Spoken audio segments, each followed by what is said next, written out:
This presentation is intended to increase your general knowledge to avoid compromising valuable information which affects your business and organization. Let us start with a couple of ancient didactic phrases. What you hear is not true. What you see may not be real.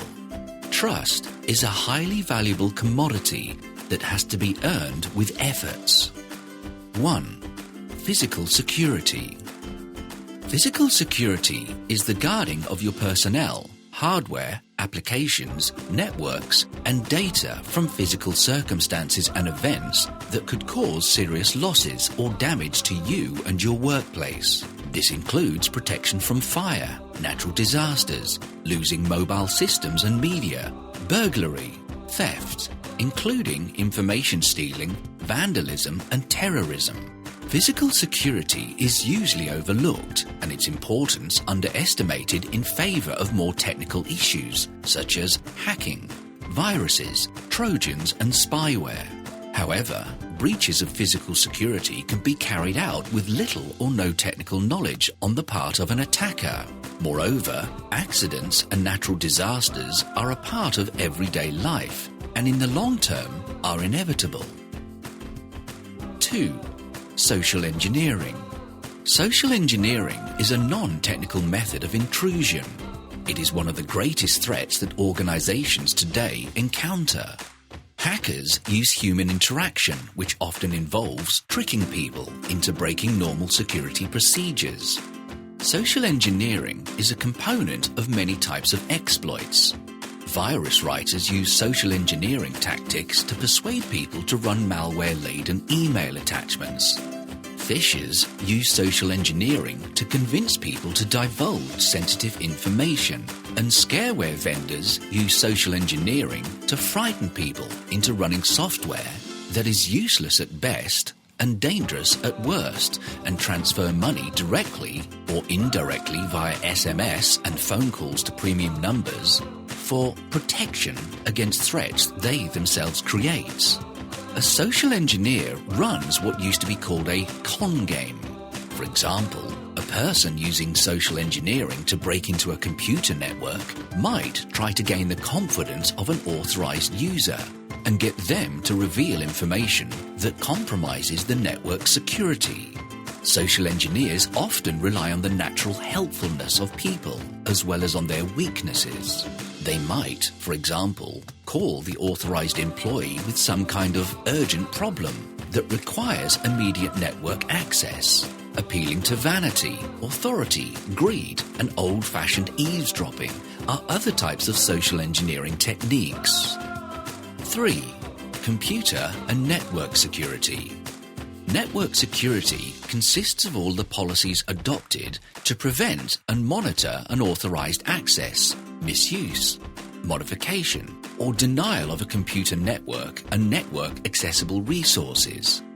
Network security involves the authorization of access to data in a network, which is controlled by the network administrator.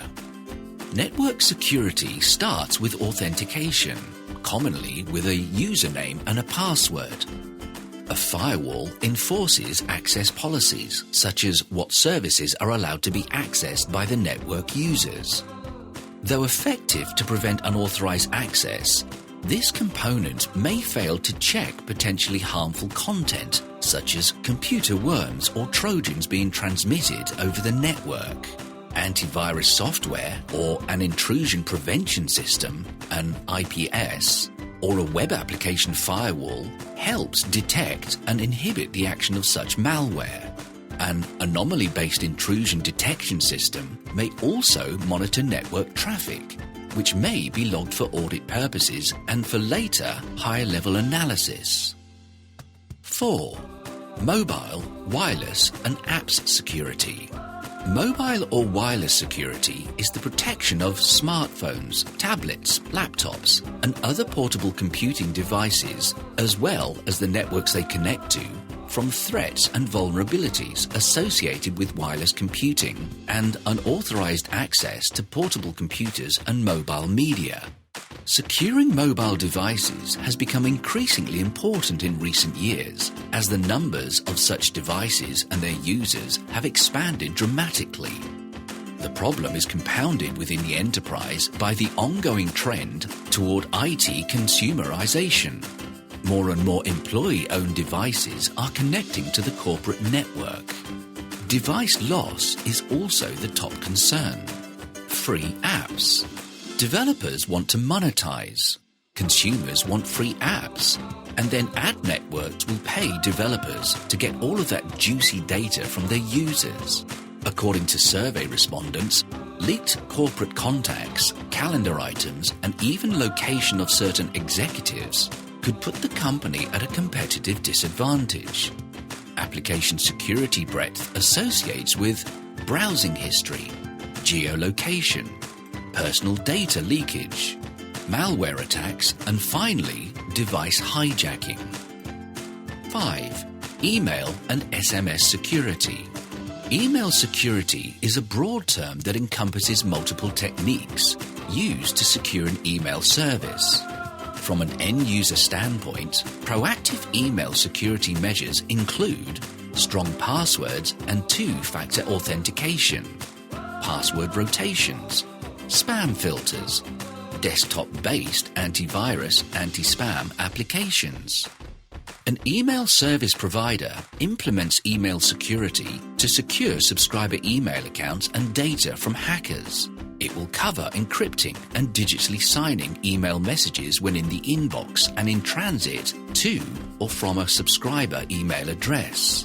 It also includes gateway and software-based spam filtering applications to restrict unsolicited, untrustworthy, and malicious email messages from delivery to a user's inbox. Short Message Service, SMS, is a text messaging service component of phone, web, or mobile communication systems. It uses standardized communications protocols to allow fixed line or mobile phone devices to exchange short text messages. SMS works over internet and also over multi-mobile phone networks. Hackers use session tracking methods to break into mobile devices. The end result is personal and business data and photos being compromised. 6. Security Risks Management, SRM. Firstly, you decide on the policy on SRM. The management of security risks applies the principles of risk management against security threats associated with their trade and industry. The company takes responsibility to ensure compliance requirements with the respective governing bodies. In principle, the policy should at least eliminate common threats which could lead to serious loss of security. Staff at all levels, from top management, contractors, and subcontractors, is important to ensure total security. To achieve this, your company will need to create an SRM program. Secondly, you execute the SRM program. A. Ad hoc risk assessment. It consists of identifying threats or risk causes, assessing the effectiveness of existing controls to face those threats, determining the risks' consequences, prioritizing the risks by rating the likelihood and impact, and classifying the type of risk and selecting an appropriate risk option or risk response. B. Policy review. Regular updates of security knowledge will help to improve the SRM policy against the ever-changing threats. For this, the company may need to engage with IT consultants for professional advice. To find out more, please contact Lanix UK Ltd.